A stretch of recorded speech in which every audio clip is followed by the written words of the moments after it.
For this next video, I'm going to show you how to disassemble and then reassemble your airbrush gun. Now we're going to take our airbrush gun out of the case and begin to disassemble. First, place your airbrush gun in front of you on the table. Inside your case, you're going to find a wrench, a hose connector, and an extra crown-shaped needle cap. Since I don't need those right now, I'm going to move them to the side and begin to disassemble the airbrush gun. We're going to start at the back and work our way forward because that way we'll protect the most important parts in the front.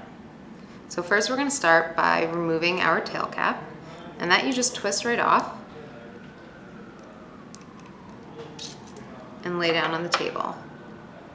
From here you're going to remove your needle chucking nut, which also twists right off, and place that right in order. That way you never lose track of how to assemble it again.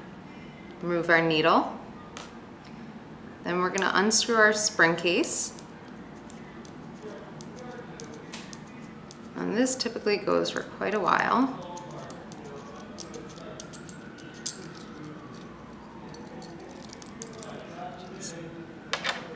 Then we remove our spring.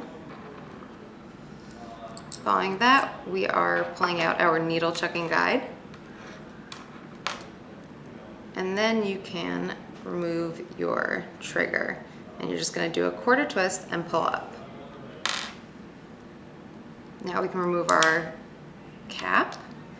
And then we're working at the front of our airbrush gun. So first we're going to remove our needle cap. Then we're going to remove our nozzle cap. And for the next step, we're going to bring our wrench back. And you'll notice that there's three like square edges, which you want to align with the flat edges on your airbrush nozzle head.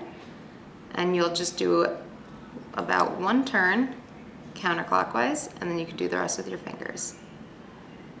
Make sure you don't lose this tiny little piece. And that is the complete version of taking your airbrush gun apart.